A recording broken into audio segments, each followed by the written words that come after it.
കുരിശടിയും ജില്ലാ കളക്ടർ ഏറ്റെടുത്തു. യാക്കോബായ വിഭാഗം കൈവശം വച്ചിരുന്ന 3 കുരിശടികളും പാരിഷുകളുമാണ് റവന്യൂ വകുപ്പ് പൂട്ടി സീൽ ചെയ്തത്.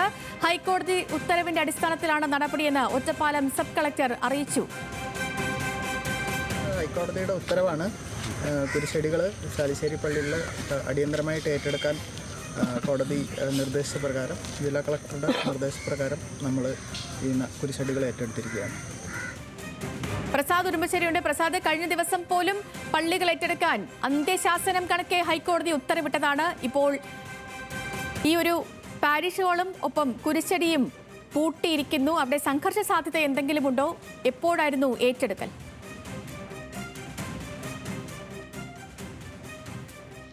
സേതുലക്ഷ്മി, ഇന്ന് രാവിലെ 6 മണിക്കാണ് റവന്യൂ വകുപ്പ് ജില്ലാ കളക്ടറുടെ നിർദ്ദേശപ്രകാരം ഒറ്റപ്പാലം സബ് കളക്ടർ മിഥുൻ പ്രേമരാജും അതോടൊപ്പം തന്നെ വലിയൊരു പോലീസ് സന്നാഹവും സ്ഥലത്തെത്തി ഈ പാരിഷാളും അതോടൊപ്പം 3 കുരിശടികളും ഏറ്റെടുത്തത്.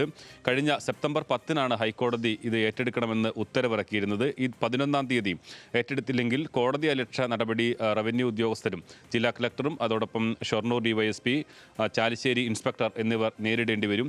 ഈ ഒരു സാഹചര്യത്തിലാണ് ഇപ്പോൾ ഈ സ്ഥാപനങ്ങൾ ഏറ്റെടുത്തിട്ടുള്ളത്. ഇതിൽ നേരത്തെ തന്നെ തർക്കം നിലനിന്നിരുന്ന യാക്കോബായ ഓർത്തഡോക്സ് പള്ളിയിൽ നേരത്തെ തന്നെ പള്ളി ഓർത്തഡോക്സ് വിഭാഗം 2020-ൽ തന്നെ പള്ളി ഏറ്റെടുത്തിരുന്നു. അന്ന് വലിയ സംഘർഷമുണ്ടായതാണ്. കഴിഞ്ഞ ഒക്ടോബറിൽ ഈ കുരിശടികൾ ഏറ്റെടുക്കാൻ വേണ്ടി പോലീസ് നടപടി സ്വീകരിച്ചിരുന്നു. റവന്യൂ ഉദ്യോഗസ്ഥരും അവിടെ പോയ സമയത്ത് തന്നെ വലിയ തോതിലുള്ള ഒരു സംഘർഷ സാധ്യത അവിടെ ഉണ്ടായിരുന്നു. ചില ആളുകൾ ആത്മഹത്യാ ഭീഷണി വരെ മുഴക്കുന്നു. അങ്ങനെ നടപടി പൂർത്തിയാക്കാതെ അധികൃതർക്ക് തിരിച്ചു പോരേണ്ട ഒരു സാഹചര്യം ഉണ്ടായി. പിന്നീടാണ് ഹൈക്കോടതി കർശനമായി നിർദ്ദേശം നൽകിയിട്ടുള്ളത്, ഇത് പിടിച്ചെടുക്കണം എന്നുള്ള നിർദ്ദേശം നൽകിയിട്ടുള്ളത്. അന്ന് തന്നെ പാരിഷാൾ പോലീസിൻ്റെ നിയന്ത്രണത്തിലായിരുന്നു. മറ്റുള്ള ആളുകൾക്ക്, 2 വിഭാഗത്തിൽപ്പെട്ട ആളുകൾക്ക്, യാക്കോബായാലും ഓർത്തഡോക്സ് വിഭാഗത്തിൽപ്പെട്ട ആളുകൾക്കും അങ്ങോട്ട് പോകാൻ കഴിഞ്ഞിരുന്ന ഒരു സാഹചര്യം ഉണ്ടായിരുന്നില്ല. ഇപ്പോൾ നടപടികൾ പൂർത്തിയാക്കിയിരിക്കുന്നു എന്നുള്ളതാണ് പാരിഷാളിൻ്റെ കാര്യത്തിൽ ഉണ്ടായിട്ടുള്ളത്.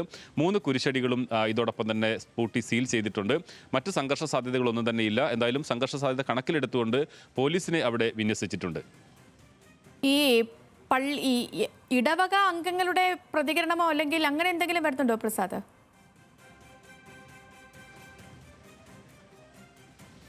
സേതുലക്ഷ്മി, മറ്റു സ്ഥലങ്ങളിൽ നിന്ന് വ്യത്യസ്തമാണ് ചാലിശ്ശേരിയിലെ സാഹചര്യം എന്ന് പറയാം. അവിടുത്തെ പള്ളി നേരത്തെ തന്നെ ഓർത്തഡോക്സ് വിഭാഗം കൈവശം വെച്ചിട്ടുണ്ട്. യാക്കോബായ വിഭാഗത്തിൽ നിന്ന് ഓർത്തഡോക്സ് വിഭാഗം അത് കൈവശം വെച്ചിരുന്നു. ആ സമയത്ത് അന്ന് സംഘർഷങ്ങൾ ഉണ്ടായിരുന്നെങ്കിലും പിന്നീട് യാക്കോബായ വിഭാഗം അവിടെ മറ്റൊരു പള്ളി പണിയാനുള്ള ശ്രമം നടക്കുന്നുണ്ട്.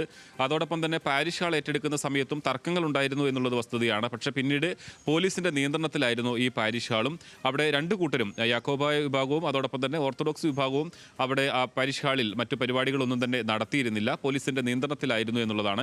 അതുകൊണ്ട് തന്നെ പാരിഷാൾ ഏറ്റെടുക്കുന്നതിന് മറ്റ് തർക്കങ്ങളൊന്നും മറ്റ് സംഘർഷങ്ങളൊന്നും ഉണ്ടായിരുന്നില്ല. കഴിഞ്ഞ ഒക്ടോബറിൽ സംഘർഷം ഉണ്ടായിരുന്നത് കുരിശടികൾ ഏറ്റെടുക്കുന്നതുമായി ബന്ധപ്പെട്ടായിരുന്നു.